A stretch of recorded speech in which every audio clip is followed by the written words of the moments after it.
Okay, so next we are going to learn about the analysis of LTI systems using Laplace transform. Okay, so what is LTI system?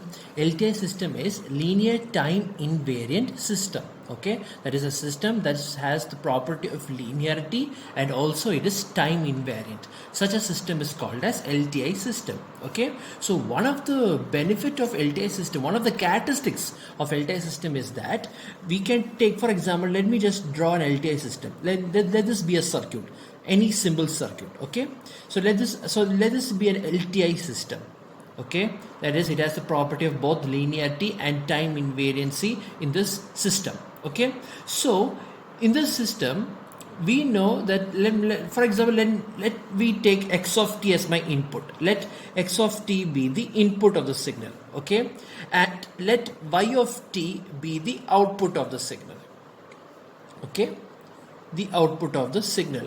Okay, so in order to get the output from the input, then every LTI system has a unique function called as h of t, and this h of t is called as the impulse response. The impulse response, that means that if I'm saying in short, x of t, right, this x of t is what you call as the input, or also called as the excitation. Also called as the excitation. And this y of t is what you call as the output,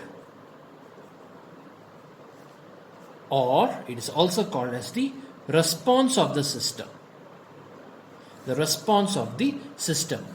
And this h of t is a unique value. It's a unique function which is only unique to that particular type of system, and this h of t is what you call as the impulse response.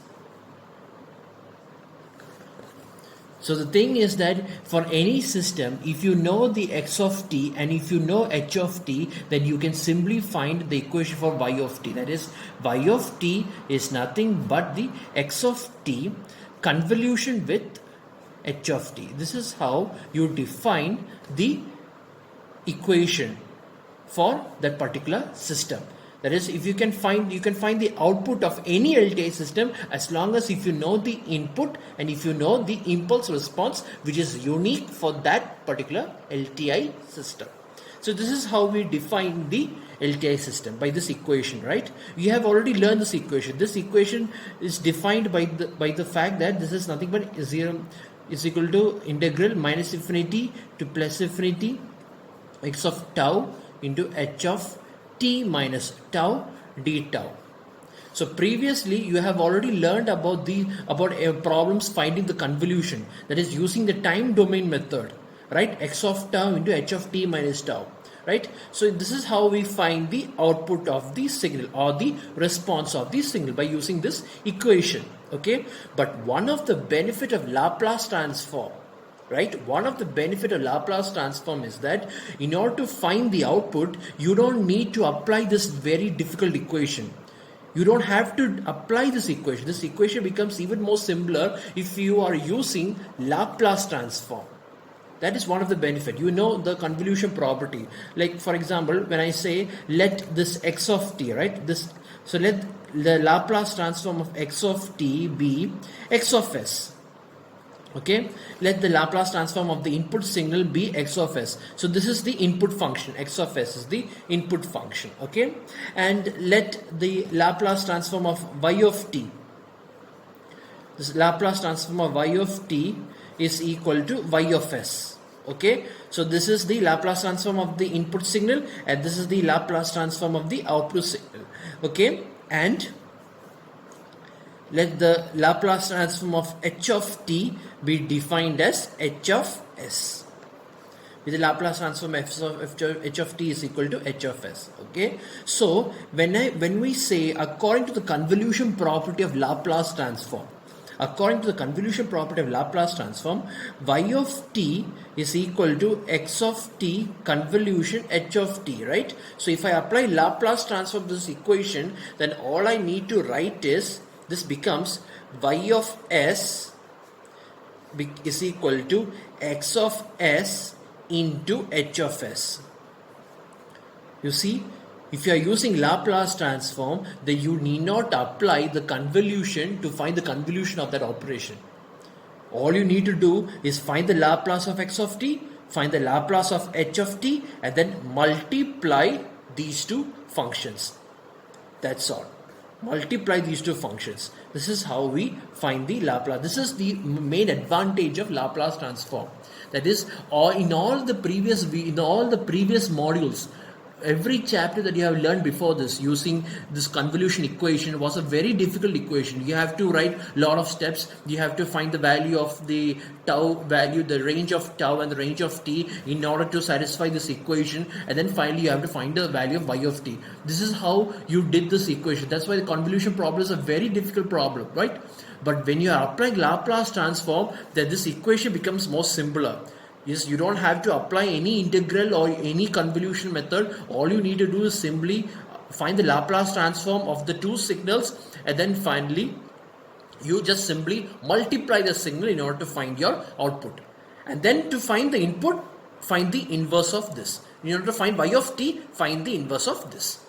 Right? If you want to find the output signal, find the inverse of this. This is how we do the problem, right? So that means basically everything that you have learned so far, that is every convolution problem that you did so far, was actually in a way is actually useless, because if you know to find the Laplace transform, then this question becomes very easy. Simply multiply those two Laplace transform functions, then your problem will become very easy for you, right? And one of the characteristics is that this h of s that you see here, this h of s that you see here, this h of s is called as, you have already know about this, you have learned about this. This is called as your transfer function. Transfer function. So in other words, what is h of s? In other words, I can say that if h of t is the impulse response, then the Laplace of h of t, which is h of s, and this h of s is called as your transfer function. Transfer function, right? Because we know what is transfer function is. Transfer function is basically nothing but we are actually dividing the frequency domain of the output by the frequency domain of the input, right? That's what we see here in the last time. Here, if you see, if I write y of s is equal to x of s into h of s. So in other words, what is h of s? H of s is nothing but y of s by x of s. That means if you want to find the transfer function of any LTI system, all you need to do is take the Laplace transform of y of s and divide that with Laplace transform of x of s. And that's your equation. You see, this is how your problem did. So every problem becomes very easy once when you know to find the Laplace transform and then when you take the inverse. Simply apply this equation. If you want to find y of s, multiply x of s with h of s. If you want to find the value of h of s, simply divide y of s by x of s. Right? So this is how we find the equation. This is how the question will be given, right? So in the question, they will give you x of t and they will give you h of t. Then they will ask you to find y of t. And in that case, they'll ask you to find y of t. So in that case, you need not apply the convolution problem. You don't need not apply the convolution theorem. You can simply find x of s, and then you can simply find h of s, and then you can simply multiply this to find the value of y of s. Okay? And then to find y of t, simply find the Laplace inverse of y of s using partial fraction method. This is how we do the problem. Okay? So this is how the problem becomes more simpler. Okay? So suppose if they ask you to find the unit step response. Suppose if they ask you to find the unit step response, okay, so sometimes they will give you h of t and then they ask you to find the unit step response. Unit step response is nothing but finding the value of y of t when x of t is equal to u of t. This is called as the unit step signal. right? So unit step response, y of t is called as the response. So when they say unit step response, what they meant is the response of the system when the input is a unit step function. So that means find the value of h of t, find the value of y of t when x of t is equal to u of t. Right? So this is how they give you the question. Either they can define this LTI system by identifying h of t and x of t, and then they'll ask you to find y of t. Or otherwise, they will give you a differential equations. We know that every LTI system can be characterized by a differential equations. So they will give you any differential equation. They'll ask you to find the Laplace transform. So how do you find the differential? How do you apply Laplace transform to a differential equations? We know that the Laplace transform of d by dt of x of t is equal to s into x of s minus x of 0 minus, or x of 0. This is called as the initial value. This will also be given in the question. Okay, and also suppose if the degree of the differential equation is 2, in that case we write d square by dt square x of t is equal to s square x of s minus s into x of 0 minus